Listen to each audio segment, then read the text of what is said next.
नमस्कार बहनों और भाइयों, प्यारे बच्चों। हमारा जो पहले विषय छूटा था उससे आगे हम फिर शुरू करते हैं कि भारत में आधारभूत लोकतंत्र भाग 2 स्थानीय सरकार। अब हम बताएंगे कि इन स्थानीय सरकारों का गठन कैसे होता है, क्या व्यवस्था है, संविधान में इनके लिए क्या किया, पहले ये कैसे चलती थी और 73वें संविधान संशोधन के बाद में इनमें क्या जुड़ गया, इसके बारे में भी हम आपको बताएंगे। किस प्रकार से इनके चुनाव होते हैं, क्या प्रक्रिया है, इसके बारे में समझाएंगे। देखें,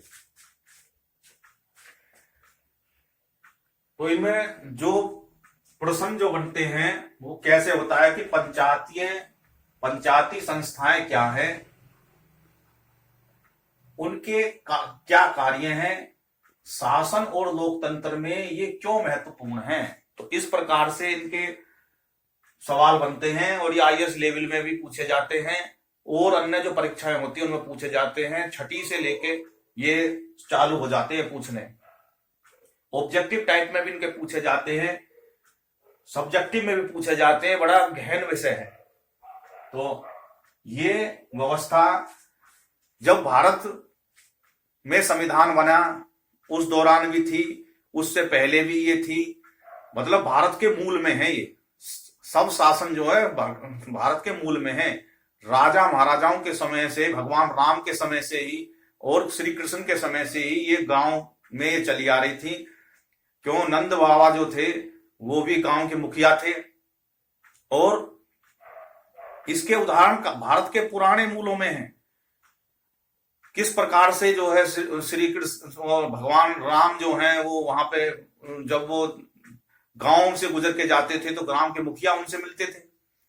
तो इसका चलन पहले से ही है, भारत के मूल में है। ये नहीं कह सकते कि बस संविधान में ही ये जो है डालनी मजबूरी थी। तो क्योंकि ये भारत के मूल में थी, संविधान में इसका खाका तैयार किया गया और इनका नाम दिया पंचायती राज व्यवस्था, स्थानीय सरकार। नाम ही स्थानीय सरकार है। तो स्थानीय लेवल पे सरकार के कानूनी पचड़ों में ना पड़ के, आने जाने के चक्कर से बच के, भाई तुम्हारा कोई भी काम है आप अपने स्तर पे करें, उसका लिए हम बजट का प्रावधान कर देंगे। आप अपनी योजना बनाएं और स्थानीय लोगों के साथ मिलकर अपना विकास आगे को बढ़ाएं। इसलिए इन संस्थानों का गठन किया गया। पंचायती संस्थाएं क्या है, सब शासन है। अपने स्तर पे कार्य करने की जो प्रणाली है, एक ये स्थानीय पंचायती राज का एक प्रणाली है। कैसी प्रणाली है, सब शासन अपने द्वारा खुद शासन करने के लिए प्रणाली है जो लोकतंत्र आधारित है। जनता के द्वारा चुने हुए जो व्यक्ति होते हैं, जनप्रतिनिधि उनको बोलते हैं, उनके द्वारा कार्य किया जाता है। अब विषय आता है कि उनके कार्य क्या हैं। तो कार्य का जो विषय है वो मैंने कहा कि भाई अपना सब शासन चलाते हैं। तो उनके दायरे में जितने भी मामले होते हैं, ग्राम स्तर के जितने मामले होते हैं, जमीन जायदाद से रिलेटेड जो हैं छोटे मोटे मामले, किसी की मेड़ तोड़ देना, किसी के जो है खेत में जो है नुकसान हो जाना, किसी पे अवैध कब्जा कर लेना, ग्राम पंचायत की जो जगह है उस पर अवैध कब्जा कर लेना, इस तरीके के विवाद, मेड़बंदी के विवाद, और पानी की व्यवस्था करनी है, सड़कों की व्यवस्था करनी है, कानून व्यवस्था के मामले में पुलिस का सहयोग करना है, और जमीन के रिलेटेड जो मामले हैं उसमें पटवारी की सहायता से आगे मामले को बढ़ाना है, और जरूरत पड़ने पे मुकदमा भी, यानी कि जमीन जायदाद से रिलेटेड मामले में आगे पैरवी करना। और इनकी सहूलियत के लिए सरकार सरकारी वकील का भी इंतजाम करती है। ग्राम के जो प्रधान होते हैं उनके माध्यम से ये कार्रवाई आगे चलती रहती है। तो उनके सहयोग के लिए काफी फौज होती है। ग्राम स्तर पे सचिव होते हैं और उनके जमीन से रिलेटेड मामलों के लिए पटवारी होता है। ये गांव से में ही आते हैं। उनकी ग्राम सचिव तो होता ही वहां पे है। ग्राम सचिव की वो स्थिति है जो प्रधानमंत्री के सचिव की है। तो ये छोटी मोटी बात नहीं है। मतलब ये तो देखने का नजरिया है। वो भी एक मुख्यमंत्री के जैसे ही होता है, जैसे गांव का, जैसे राज्य का मुख्यमंत्री है वो गांव का मुख्यमंत्री होता है, उसकी एक परिषद होती है। तो आगे बताएंगे इसके विस्तार से शासन और लोकतंत्र में इनका क्या महत्व है। अब मैंने बता दिया शासन लोकतंत्र में क्या महत्व है। शासन लोकतंत्र में यह महत्व है क्योंकि जनता जो होती है वो जागरूक होती रहती है लोकतंत्र के प्रति, और उन्हें आदत पड़ जाती है कि भाई हम अपना कैसे कल्याण करें, उसी के हिसाब से निखरते हुए ऊपर जाते हैं, प्रधानमंत्री के लेवल तक पहुंचते हैं। बहुत से लोग हैं जो मंत्री बने हैं, मुख्यमंत्री बने हैं, जो गांव के सरपंच बने हैं सबसे पहले। तो इस प्रकार से पंच बल्कि पंच बन के निकले हुए हैं, गांव के पंच बन के और आगे मुख्यमंत्री तक पहुंच गए। तो इस प्रकार से अब हमारे जो है अमित शाह जी हैं, ये ऐसे ही हैं, पंच से लेके आगे तक बढ़े हुए लोग हैं। तो इस प्रकार से ये जो है पंचायती व्यवस्था ये चलती है। अब है कि भाई इसमें क्या है ये मैटर। जो भारत में 73वां संविधान संशोधन हुआ 1992 में, उससे पहले क्या था, ये प्रत्यक्ष रूप से ना होके कहीं ऐसे ही हाथ उठा के वोट डलवा दी, वहां पे जाते थे जो ये और सरकार के जो आयोग के जो मेंबर होते थे ये जाते थे और वहां पे सीधे नहीं, हाँ भाई कौन चुनाव लड़ना चाहता है, यानी कि ऐसा कोई औपचारिकता नहीं, वहां के काम चल जाता था, एक व्यवस्था बन जाती थी। गांव में मान सम्मान होता था, लड़ाई झगड़े का कोई बात नहीं, बस मान सम्मान के आधार पर भाई हाँ जी यही ठीक है जी, हाथ खड़े करके ही चुनाव हो जाते थे, फॉर्मेलिटी पूरी हो जाती थी। लेकिन उसके बाद में समय बदलता गया, ना तो इसमें कोई रिजर्वेशन का प्रावधान था कि भाई कौन कौन चुनाव लड़ेंगे, कैसे होगा। तो 1992 में एक व्यवस्था तैयार हुई, उससे पहले भी समय समय पे संशोधन होते रहे। तो उसमें इसमें आरक्षण का प्रावधान डाला गया कि भाई महिलाओं के लिए 33% इसमें आरक्षण होगा, जो आज के समय में 50% है। सभी राज्यों ने ज्यादातर 50% जो सीट रिजर्व है वो SC, ST, OBC की महिलाओं के लिए सीट रिजर्व कर रखी हैं, और जो बाकी 50% जो सीट हैं उसमें भी कुछ SC, ST, OBC पुरुषों के लिए हैं, और जो है बाकी सामान्य वर्ग से आते हैं। लॉटरी होती है, पर्ची डाली जाती है गांव की, और उसमें वो लॉटरी खींचती है, वो लॉटरी के आधार पर ये जो है व्यवस्था निकलती है कि कौन से गांव में जो है सीट रिजर्व होगी, और रिजर्व भी किस आधार पे होगी। जिसका पहला रिजर्वेशन हो चुका पहली योजना में, उसका नाम निकाल देते हैं पर्ची में से और बाकी का डाल दिया जाता है।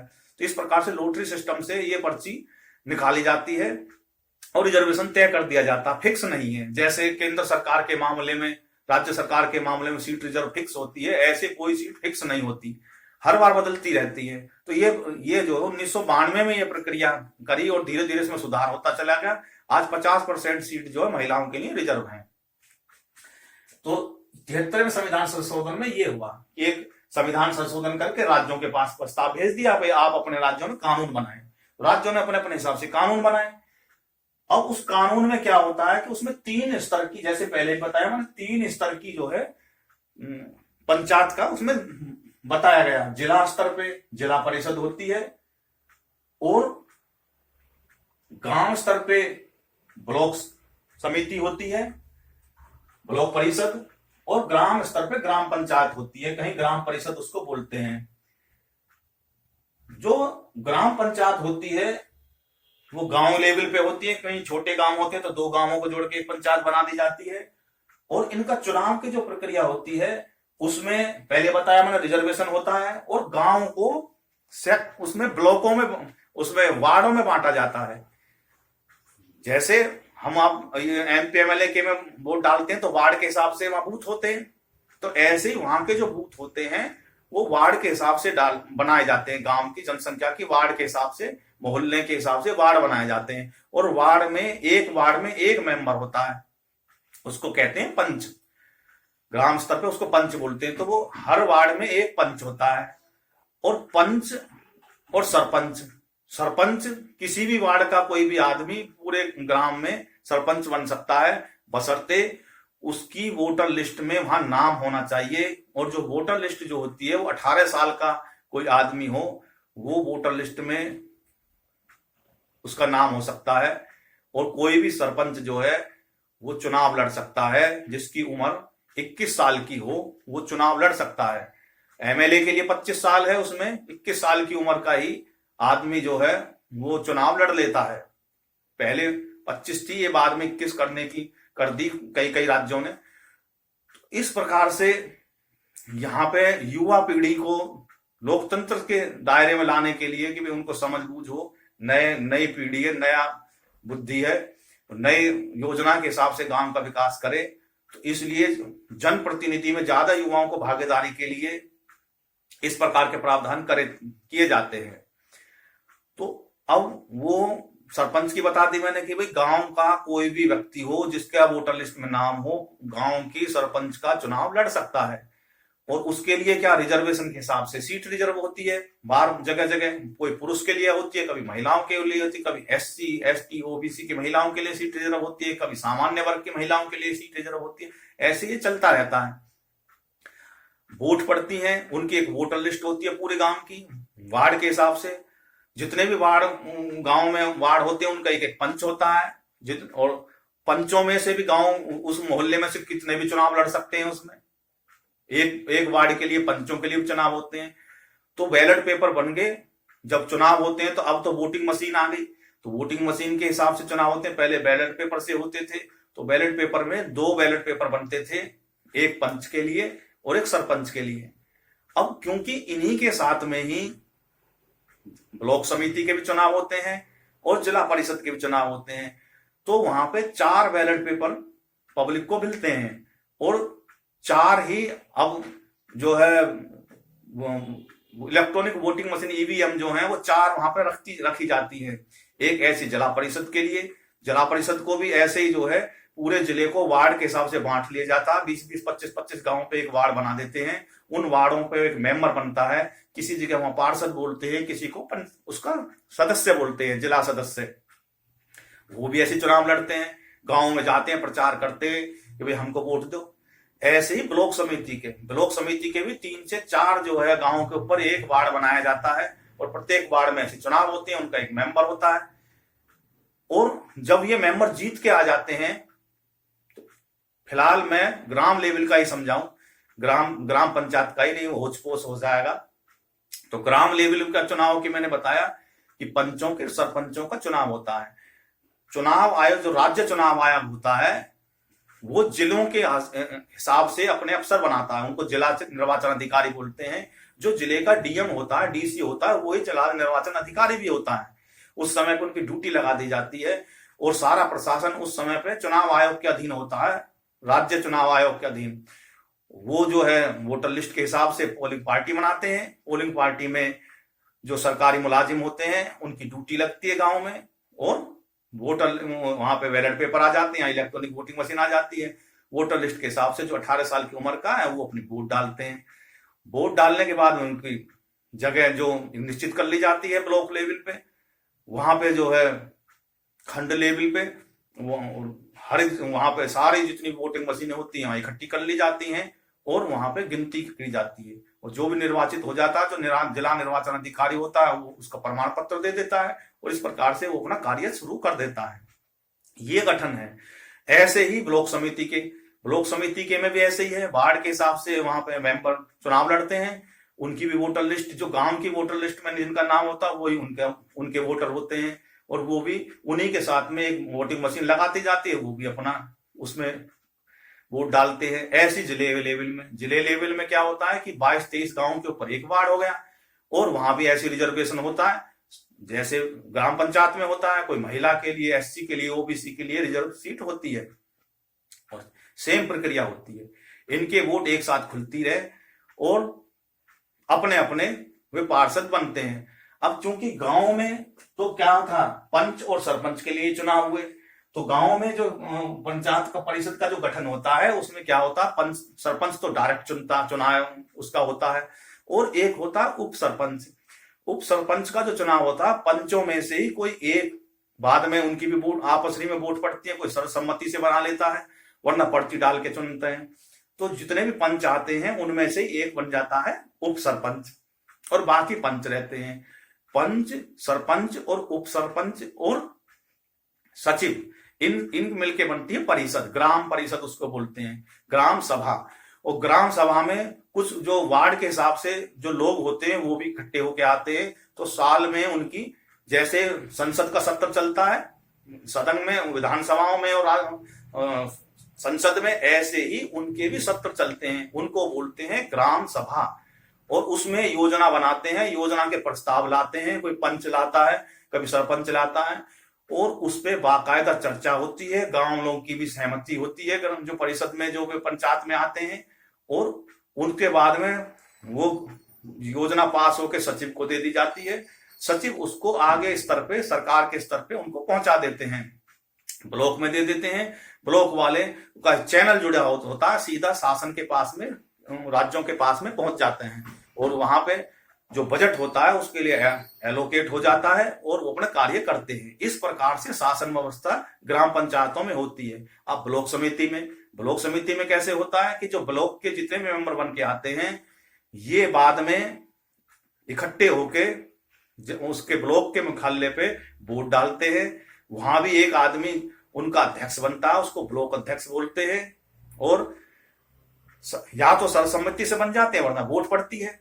ऐसे ही जिले के लेवल पे उसको जिला परिषद का चेयरमैन बोलते हैं, अध्यक्ष बोलते हैं। उसके भी जो भी पार्षद बन के आते हैं उनमें से कोई खड़ा होता है और वे वोट डालते हैं जिला मुख्यालय पे।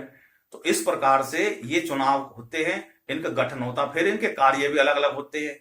जो ग्राम पंचायत अपने स्तर पे काम करती है, ब्लॉक स्तर पे जो होते हैं वो ब्लॉक के मेंबर होते हैं, जो उनके वार्ड होते हैं उनकी जो उससे बड़े लेवल की जो योजना होती है, जैसे प्रधानमंत्री ग्रामीण सड़क योजना है, और जो ग्राम पंचायत के पास में इतना बजट नहीं है तो वो उन योजनाओं को जिला स्तर पे और ब्लॉक स्तर पे से आगे बढ़ाते हुए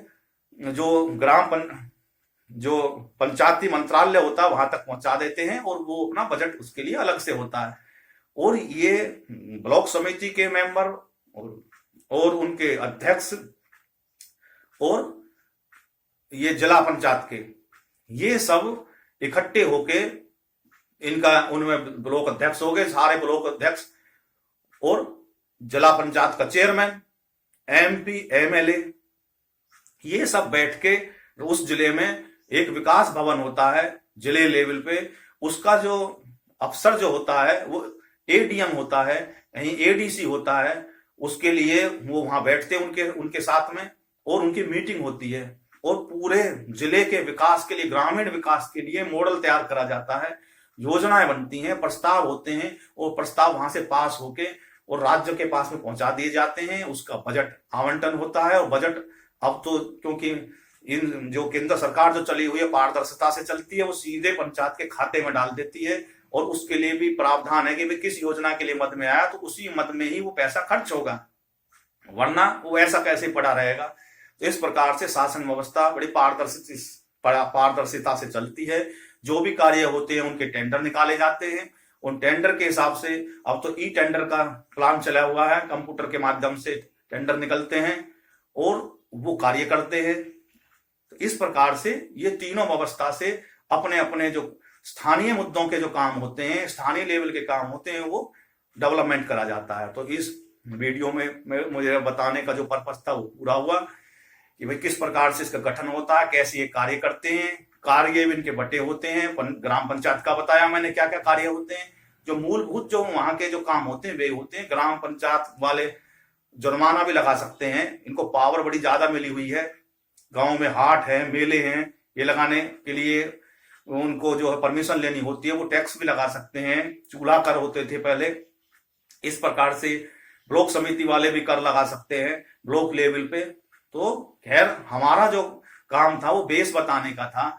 इससे जो आगे के जो बड़े लेवल के जो सवाल होते हैं उनमें डायरेक्ट काम पूछ लिए जाते हैं। कौन से उसमें हैं जो इनके एक्ट बने हुए, कौन सी उनकी सेक्शन बने हुए हैं, मोटी मोटी किताब होती है एक्ट की, तो उस एक्ट पे चर्चा बाद में करेंगे। फिलहाल हमने बेस बताना था कि कैसे गठन होता है। इस वीडियो में इतना ही। आप वीडियो को ध्यान से देखें, शेयर करें, अपना ज्ञान बढ़ाएं, क्योंकि ज्ञान एक जगह पड़ा रहता ठीक नहीं होता, इसलिए इसको शेयर करें, वीडियो को लाइक करें, चैनल को सब्सक्राइब करें। बहुत बहुत धन्यवाद। भारत माता की जय। ये हमारी जो सेवा है फ्री ऑफ कॉस्ट चल रही है, तो ये ना कहें कि हमको पैसे मिलते हैं। हमारा काम है पूरे समाज को शिक्षित करना, जागरूक करना, कानून के बारे में शिक्षा देना, बेसिक ज्ञान देना, योग और दर्शन के बारे में ज्ञान देना, भूगोल के बारे में ज्ञान देना, अंग्रेजी के बारे में ज्ञान देना। यानी कि यहाँ पर चैनल पे ज्ञान की गंगा बही रहती है। ज्ञान सागर हमने इसका नाम रख रखा है कि भाई यहाँ पे ज्ञान सागर है। इस वीडियो में इतना ही। बहुत बहुत धन्यवाद। जय हिंद, जय भारत, भारत माता की जय।